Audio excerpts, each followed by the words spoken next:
Hello and welcome to the Katie Halper Show. So excited to be here with Izzy award-winning journalist with the Pushback Show on the Gray Zone. He's also a journalist whose work you can find places like The Nation, Maté. Good to be here. Good night. Good evening. Yeah. How are you? I'm good. I'm good. How are you? Good. Last time I spoke to you, you were in Syria. How was that?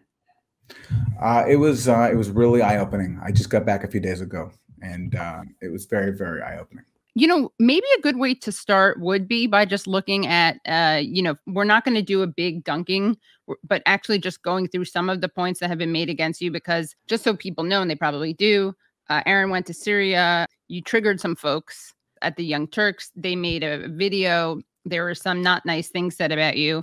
You took the high road, asked for a, redaction? A retraction, excuse me, Freudian slip, because they had said that you were paid by the Russians. They said I was paid by Russia. They said that I seemed to be working for dictators, and that I deny the murder of children and chemical weapons attacks. Yes. Yeah. And fuck you. Yeah. Oh, yeah. And Anna Kasparian told her to fuck off and gave her the finger. Yeah. Yeah. Fuck you, Aaron Maté. And Cenk Uygur also said that. This is where I just felt sad for him. Like he said, Aaron must be really warm in his little Russian blanket. He said that. Like all that is just projection. Like this is a guy who claims to be progressive and positions himself as like a truth teller against the Democratic Party establishment. And he took $20 million from DNC mega donor Jeffrey Katzenberg. So he wrapped himself in the warm blanket of Jeffrey Katzenberg's money, and he's projecting his obvious discomfort with that onto me, because his existence is basically a lie.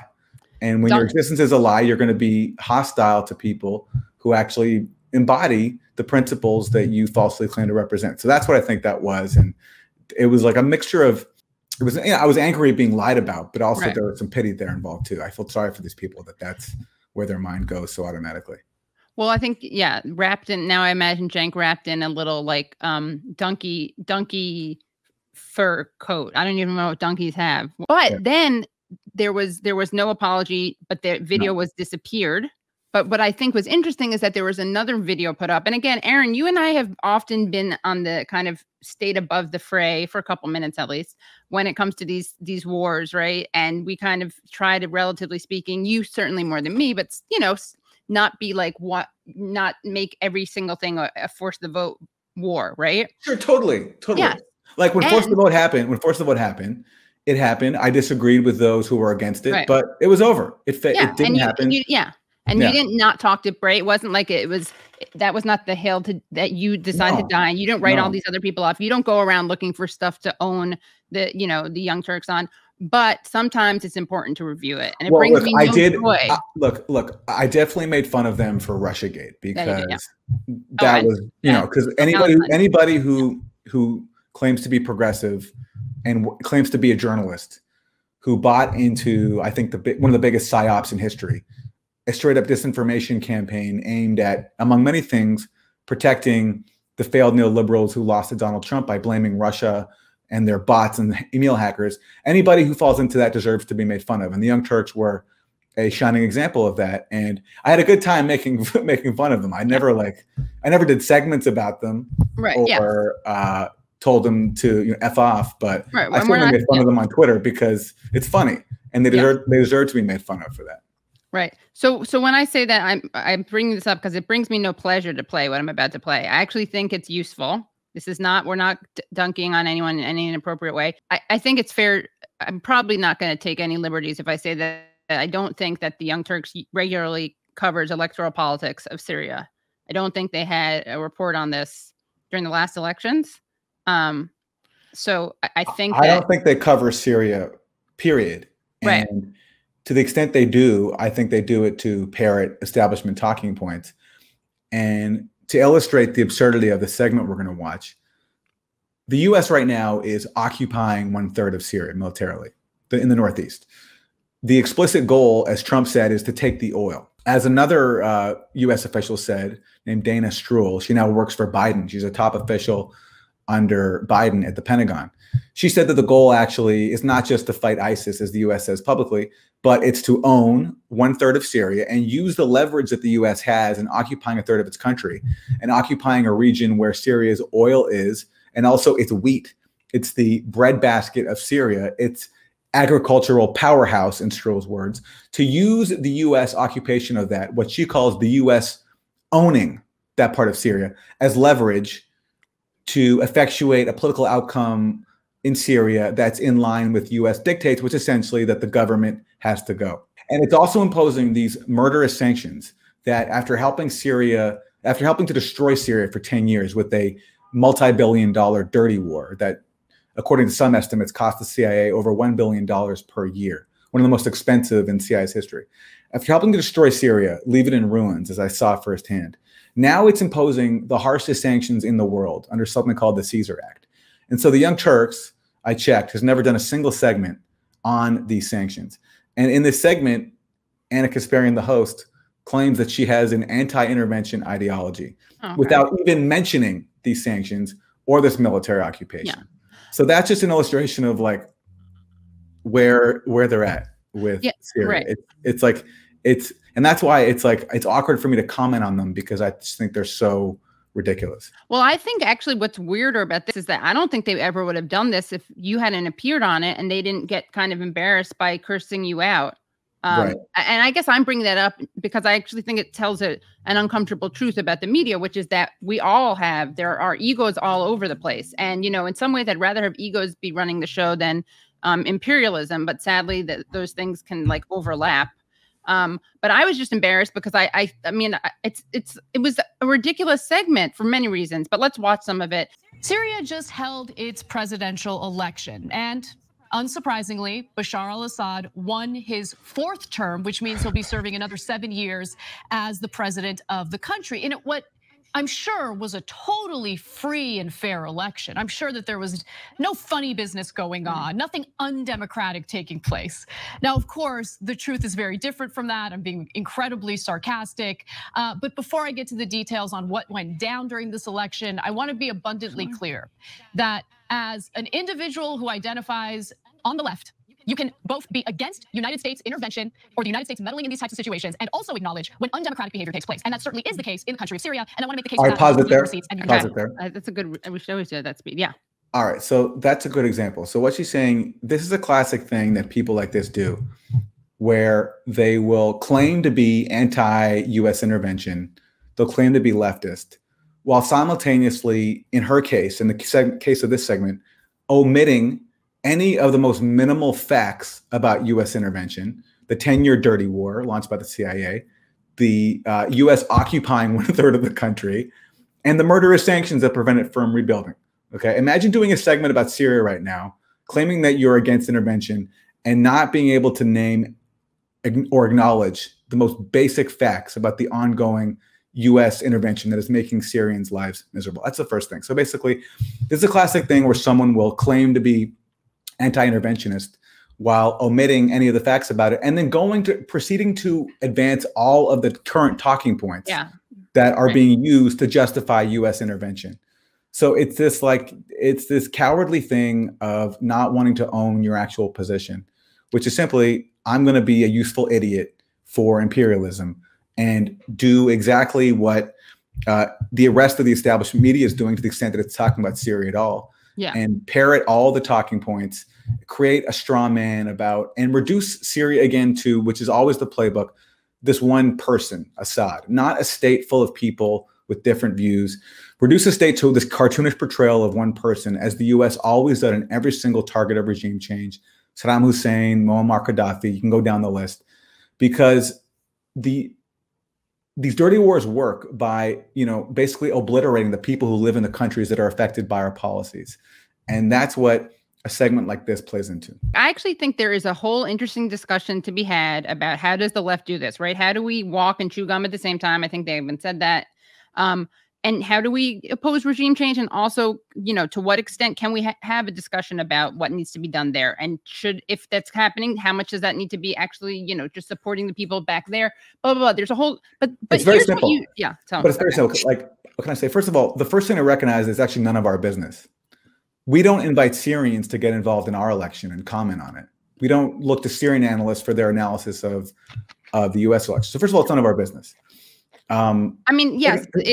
Second of all, if you're a historian or political science, not to sound like I'm not like no, sure you can talk about it, but it's like, but the thing is, the debate here is, are these Syrian elections legitimate? Yeah. And what I'm saying is, it's not the place of a Westerner to confer legitimacy on any election. I mean, are our elections legitimate? No, where our choices are between two corporate-owned parties? Look, am I saying that the Syrian elections are democratic? No, the government selects the candidates. It's an authoritarian country. I mean, that's obvious. The question is, at a time when the U.S. is imposing murderous sanctions on a country and occupying it, after a 10-year dirty war that helped destroy it, is it the role of a self-identified progressive to be hyper-focusing on the talking points that are being used to advance the ongoing deprivation of Syria? I mean, no. It's a joke. Anyway, we can go on with this. My point was that, like, I'm not doing some both sidesism thing. I actually was saying that there is a discussion that can be had in some form, but at the same time, when you have a show and you have any sway, and your headline for your YouTube video is Syrian dictator wins 95% vote in sham election, like, what do you think you're bringing to the conversation? Yeah, you're just repeating. You're repeating establishment talking points, as this video illustrates, because her main sources are two neocon think tank analysts who she cites, including a former Israeli soldier in the Washington Post. Yes, and Aaron's not talking about the guests who are on the Young Turks. He's talking about the actual people she cited. Yeah, no, she took the time to take quotes from their articles. But also, there's another point here, which is obvious. If we actually care about the well-being of the Syrian people, and we care about authoritarianism in Syria, we can't do anything about Syria's system. That's their business. Yeah. Okay. I'm happy I don't live in a one-party state under one-party rule like in Syria, but that's their business. If we care about authoritarianism in Syria, there's an authoritarian system we can do something about, and it's actually right now infinitely more destructive to the Syrian people than its own government, and that is our authoritarianism in Syria. The authoritarianism that says we have the right to flood your country with weapons and jihadists from around the world and destroy it, to overthrow your government. And then when we fail, we're going to occupy a third of your country, steal your oil and your wheat. And we're also going to impose the harshest sanctions in the world that explicitly, it's written in the act of the Caesar Act is what it's called, explicitly target reconstruction, make it impossible for you to rebuild. Yeah. That is a form of extreme authoritarianism that far surpasses anything that Assad has done. Anything. It says we have the right to tell a whole country that we're going to destroy them because we don't like their rulers. And when we lose, we're going to make the people suffer. Because the Syrian leaders right now are not suffering. It's the Syrian people. So if we care about authoritarianism in Syria, that's the authoritarianism we can take care of. We can immediately end our own. And when they call it a sham election, it's true. Again, I'm not going to call this a democratic election. I'm also not going to call our election really a democratic election. The point is, though, in context, does Assad have popular support? Undoubtedly, he does. He does. People have a hard time understanding that because he's been so demonized. But in Syria, as I saw firsthand, the choice is basically right now between Assad and its Al-Qaeda, which currently occupies the province of Idlib. The Syrian government liberated countless towns from the rule of fanatic sectarian death squads that we helped arm. Jaish al-Islam, which is armed by Saudi Arabia, Al-Qaeda, all these others. No Syrians voted to be occupied by Al-Qaeda or Jaish al-Islam. And when they were liberated from these towns, they were joyous. And I saw that joy firsthand. And I'm not saying that this represents the entire country. I'm sure there are some people in Syria who sided with the insurgents, although that increasingly decreased when they realized what rule was like under these people, forcing people to dig tunnels, executing people for adultery, all kinds of horrible stuff. But there's no doubt that there's a strong base of support. And you saw that, I saw it in Damascus where I was. There was a huge rally for Assad, and across the country, it was all, there's footage of it. And you just can't stage that. First of all, they've just survived a 10-year dirty war. And this vote was actually a vote to celebrate the fact that they weren't ruled by Al-Qaeda, and voting for Assad as the government, as the symbol of the government, the figurehead of the government, he represents that. And there was joy about that. And so to call this a sham election is to erase all those Syrians who are thrilled that their country defeated the dirty war that we helped impose. Can you give a summary of what you saw there and how what you saw kind of racks up with what is being said on this in this kind of infomercial that we just saw? Well, people are really suffering right now under U.S. sanctions.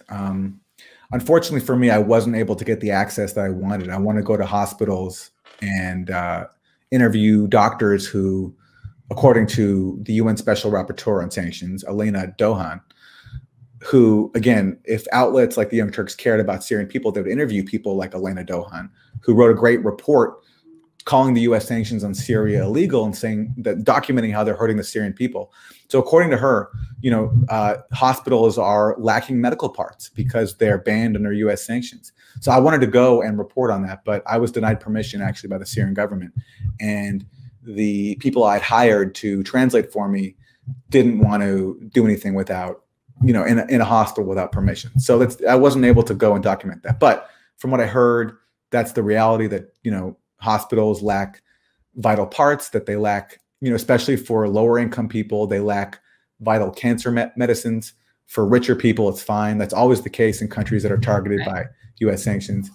And I visited towns that were formerly occupied by, U.S. and Saudi and Qatari armed sectarian death squads like Douma and Jobar. And look, they're now in ruins. To take back those towns, Syria and Russia waged a devastating bombing campaign, wiped out these areas completely. And in Western media coverage, we were told that basically this is Syria and Russia just bombing peaceful protesters. That wasn't the reality. It was a war. It was a brutal war. And the most powerful countries in the world, including the US, facilitated by the CIA in a program called Timber Sycamore, flooded Syria with billions of dollars worth of weapons. As Joe Biden famously admitted in 2014, the prime beneficiaries of these weapons were, in his words, Al-Qaeda and ISIS. Al-Qaeda and Nusra, which is basically the same thing. So that's who benefited from our support for the rebels. And predictably, it led to a brutal war in which the death squads that occupied these towns occupied them, forced people to dig tunnels for them, subjected them to the rule of a really fanatic form of Islam. There's footage from Douma of Shiites being paraded around in cages. Okay, and that's just an example of what people were subjected to. And from these towns, they were shelling Damascus constantly. So from these towns like Douma and Jobar, which are right outside of Damascus, these death squads were raining down mortars. I went to a friend of mine's house in the old city. And and by the way, Syria is just a beautiful country. And when you see it firsthand and you see that the US and its allies tried to marshal the most fanatic people from all over the world, coming from Uzbekistan, Afghanistan, Pakistan, the Uyghur region of China, arming them to destroy this beautiful civilization that's been around, since the first century, with infrastructure and churches around since the first century. You just see how sadistic it was. The Syrian people are not reduced to their leader. They're an actual people who have lives, and they all have criticisms of their government, but nobody wants to live under Wahhabi Contras in the same way that, under Trump, we didn't like Trump, but we wouldn't want him to be replaced by Al-Qaeda or ISIS. That was the choice. What would the right-wing fundamentalists, Christian fundamentalists? Well, like the Proud Boys, but way worse. No, way more violent. Like you can't even get it. So my friend in the old city made a bunker underneath her home, and she lived there for 6 months along with friends of hers from the neighborhood, because having a bunker underneath meant that they could stay in their homes while the death squad surrounding them were raining down mortars all over Damascus.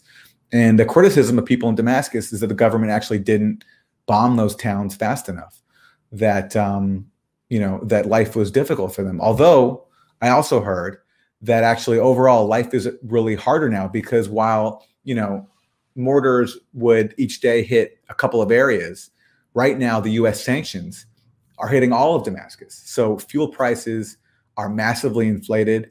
A friend of mine who can afford it pays 9 times the normal price of fuel to get a full tank. But most people can't afford that, so they get a small little amount of fuel every single month. The reason for that is the US sanctions. And what's funny is, or what's sick is, when Iran tries to come to Syria's help and import fuel into Syria, what happens? The US ally Israel bombs those ships and sabotages them. So not only is Syria under this criminal siege via sanctions, it's also under a literal terrorist campaign by Israel to stop it from getting fuel.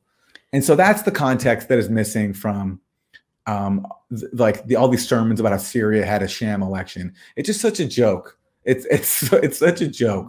And I just wish people who mock Syria and erase its people could go there and see for themselves the sadism that they're being useful idiots for. It's just it's really, really sick. And by the way, look, in terms of the elections, first of all, the fact that they were held is an achievement. They've just been through a brutal war that left so much of their country in ruins. The U.S. is occupying 1/3 of the country. Al-Qaeda is controlling a major province, Idlib. And then around the world, like in Lebanon, Germany, and France, when people tried to go and vote, they were stopped. So in Lebanon, Syrians were attacked when they tried to vote in these elections. In either France or Germany, one or the other, people were banned from voting. They weren't even allowed to vote. So it's like, and in this segment from the Young Turks, there's this thing about how like people were intimidated to vote and all this stuff. Yeah. And, I can't say that didn't happen. It's hard to prove a negative. But look, in Germany and France and Lebanon, is the Assad government there too saying go out and vote? Yeah. No, it was people in these places, including in Europe, stopping people from voting. Right. Because the war on Syria has just involved all the most powerful governments in the world. And Joe Biden and others have tried to pretend that really the problem was Turkey. Like when I interviewed I recently interviewed Robert Ford, who was the U.S. ambassador to Syria from 2011 to 2013. No brother of the Canadian, not the Canadian Rob or Doug. Not the Canadian Fords, no. Not Canadian Fords, no. And he said that he would have conversations with Turkey and try to convince them to close their borders and stop letting ISIS come through. I just don't believe it. If the U.S. really wanted to stop all this, they could have told their allies not to. But what they were doing was facilitating the shipment of weapons to Syria starting in 2011, very early on, and outright arming the insurgents, starting with Timber Sycamore, which kicked off in, late 2012, possibly early 2013. Yeah. So, it's now the U.S. is, and when Biden talked and there's an amazing comment from him where he blurted out the truth about Syria, how basically U.S. allies armed Al-Qaeda. I mentioned it before. And when he said that, he was basically trying to make this a problem of just Turkey and Saudi Arabia. But no, this was a U.S. operation. There's no way this could have happened without the U.S. So, but I wanted to ask you more about the media's framing of this, and how you've been tarnished for being part of this pro-Assad group. But anything that you want to share any more about what you actually saw there on the ground? I went to a Christian village, which is the last place in the world where Aramaic is spoken, the language of Jesus. And I went to a church that dates back many centuries. And I met some of the nuns who were kidnapped by al-Nusra, which is Al-Qaeda, and held there. And they showed me the parts of the church that were defaced. They showed me relics from the church that actually were stolen and amazingly recovered. They were tracked down in neighboring Lebanon where they were being sold on the market, on the black market. And the church was able to get it back at no cost. So that's the rebels that we were supporting, people who kidnapped nuns and defaced churches.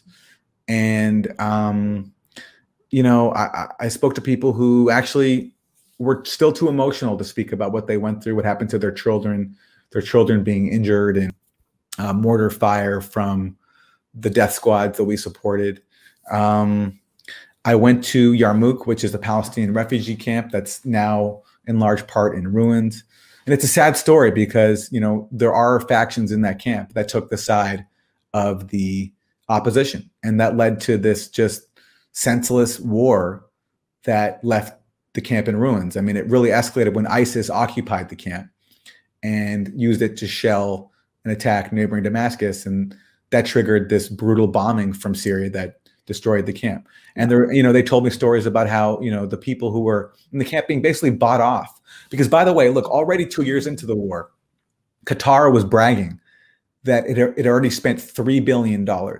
So basically the wealthiest Gulf dictatorships in the world, along with the US, use their money to flood the country with weapons and buy people off, you know, giving people salaries. A lot of people were just bribed to switch sides. And, you know, when you're low income or poor, you know, it's hard to turn down. And that's what happened in many cases. And funnily enough, I was told that there was so much money going into Syria that even as war was tearing it apart, the economy was being kept alive by all the foreign Gulf money coming in because there was just so much of it.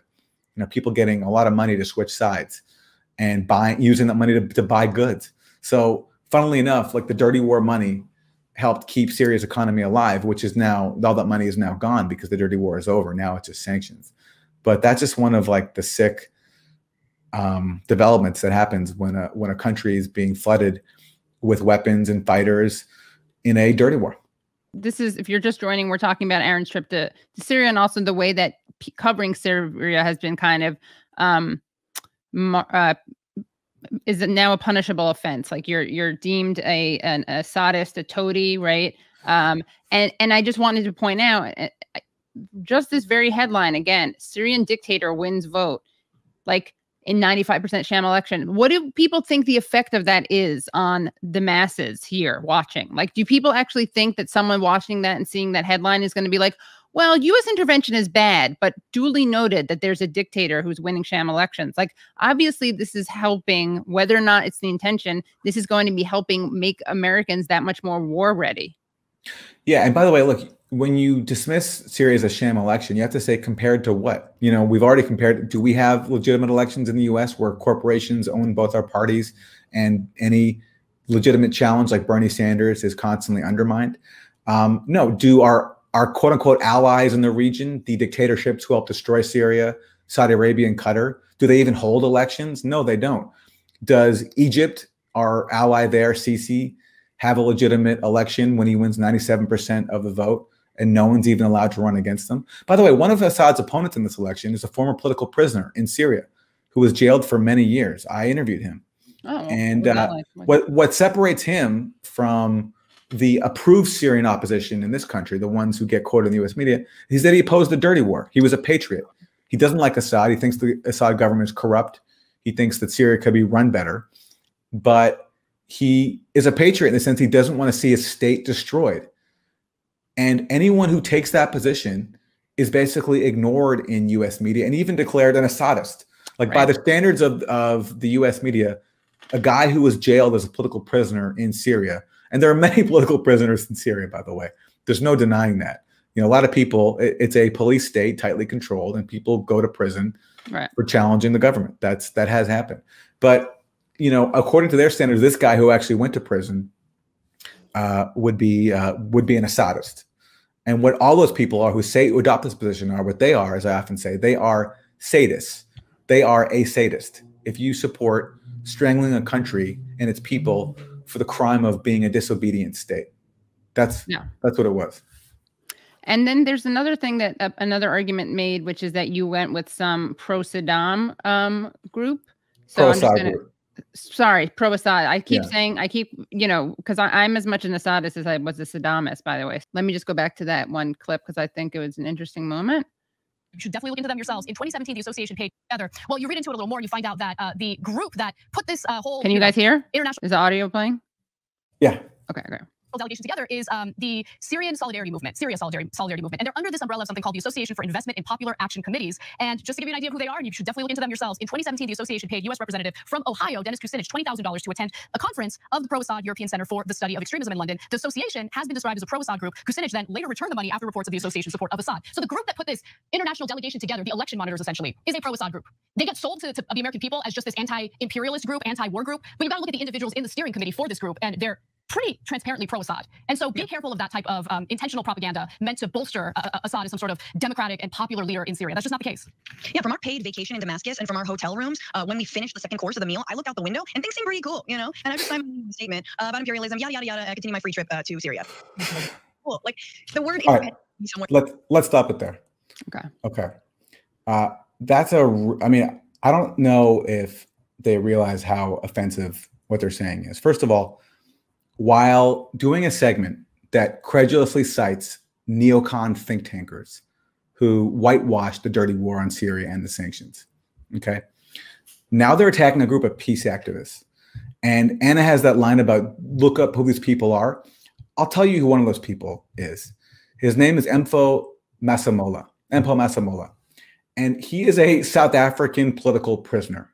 He went to Robben Island under apartheid, fighting the apartheid regime.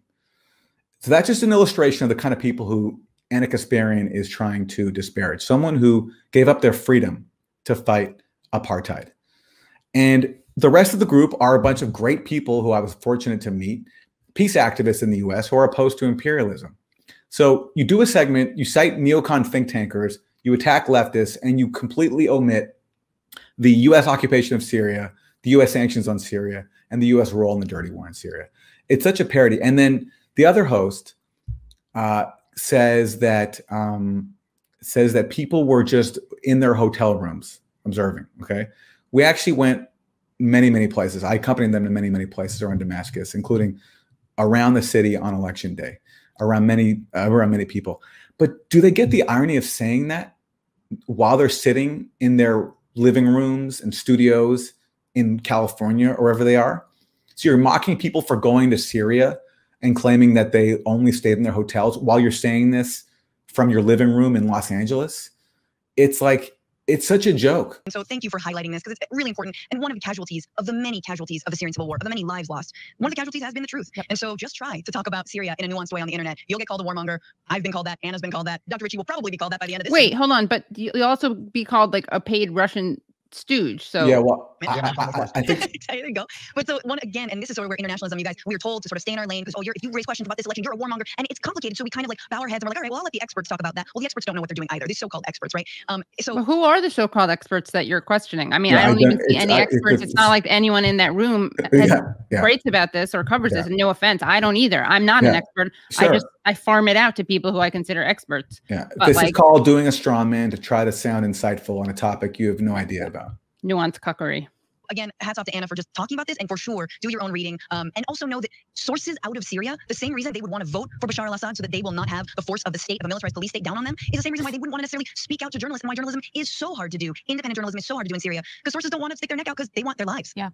All right. And that is fundamental. Having a free press is fundamental to democracy. I thought maybe there's some other part. I thought maybe there's some other part where she says that people might be paid by Russia or something. I don't know. But the point is, there's a part where they're talking about how they did acknowledge that both the U.S. and Russia, it was a proxy war, not just for Russia. Yeah. Wow! Congratulations. Yeah, I know. Amazing. Wow. I know. I can't believe it. They can say the word proxy war. I wasn't even being sarcastic though. I was like, they acknowledged the U.S.'s role in there too, not all Putin. Yeah. Yeah, but just so it's like this is left punching. Yeah, and the internationalism thing. I'm just offended by this discussion also because, I mean, it's not a real discussion. Like, people keep throwing around this term, like, what is internationalism to do? I mean, internationalism in 2021, is there any question about what there is to be done? Like, I'm all for, like, fighting in Spain, like 1936, you know, internationalism, Abraham Lincoln Brigades. But I don't think that anyone who takes internationalism seriously thinks that this should be the focus, like covering corrupt elections, when the United States is clearly interested in vilifying and demonizing certain countries and is already imposing sanctions. That's the big thing that no one talks about. It's as if we're not at war with them. We are, just not in any way that has like boots on the ground.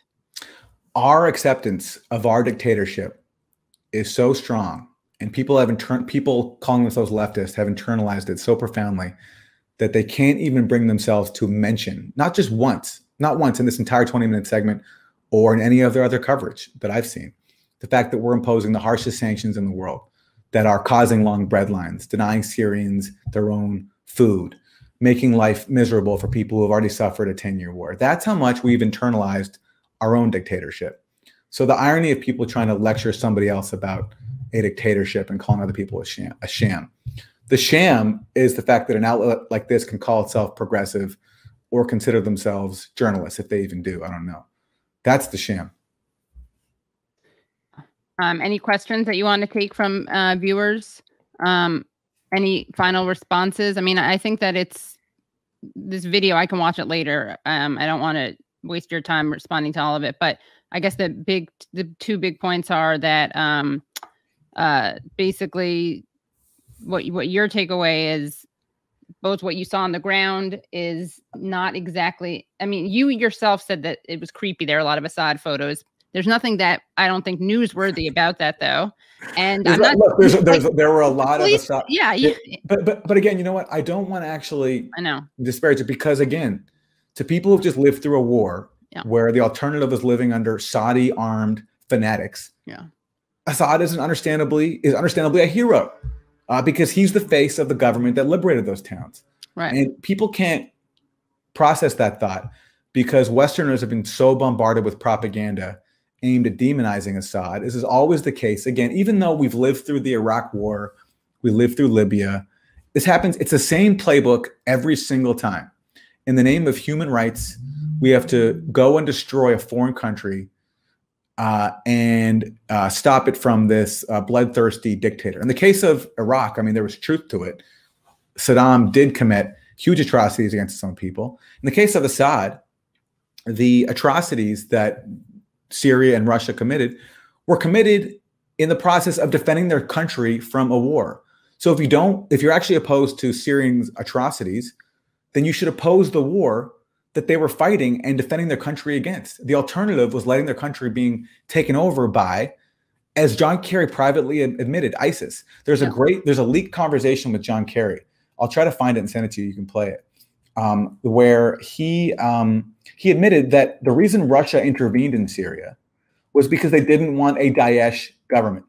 Okay, so basically, the alternative in Kerry's eyes was Assad or a Daesh government. So I just sent you the clip in the chat if you want to play it. Okay, great, yeah. So that's the reality that people can't process. They can't process that a country that has been so demonized doesn't want to live under conditions that we would never accept for ourselves. And that is where the Western chauvinism comes in. And what's funny is you'll have some people who claim, I'm against U.S. intervention, but I'm also against the Syrian government, and their campaign to defeat the rebels. So basically, okay, so what are you for then? Basically you're being a coward. You're saying that you're going to say you oppose intervention, but you're also going to oppose the government defending itself against the intervention. So basically you're for nothing. And you're ultimately taking the side of the intervention if you're denying the country that's being attacked the right to defend itself. And that's the intellectual cowardice that unfortunately is so prevalent. And it is exhausting to deal with it because people are so dishonest. But look, for those who are outside of it, it's a good opportunity to look at how propagandized our Western system is. And the effort that is taken to try to manufacture consent for criminal things like dirty wars. And you have a hard out in a few minutes, right? I do. Okay. So I can play the video when you're gone. Okay. But yeah, thank you. And thank you so much for this. And come back on. We'll go through more propaganda stuff. And, as Aaron is very reasonable and everyone likes to smear him. And then if you actually read what he's written, he's not really the conspiracy theorist that people say. And in fact, people should be skeptical of things that they're reading. Well, one indication of that is that for all the hate I get or I may get, there's not one single article out there that takes up my actual views. And that's what I constantly have to do. That's what I constantly have to do is I constantly have to say when someone disparages me, can you cite my actual views to justify your characterization of them? And they can't. They can't. The same thing with Russiagate, which is the dumbest thing of all time, but yet people still felt entitled to try to, question my integrity on that one, even though it was such an obvious scam. And everyone knows that now. And same thing with Syria too, and this OPCW thing, the chemical weapons thing. No one can ever cite my actual views to substantiate the, very outlandish and serious claims that they make about me. And there's a reason for that, because they can't. They have no argument. They're doing this from an emotional place for whatever reason. Yeah. All right. Well, come back because I have a lot of other arguments that I want to go through with you and debunk with you, because they are very much worth debunking. But Aaron, thank you so much again, and come back and we'll do some more deep dives and some more media analysis. Sounds good. Sounds good. Okay. Bye, Aaron. Bye. Good night. Oh, become Patreon supporters if you're not. Patreon.com/The Katie Halper Show. Patreon.com/The Katie Halper Show.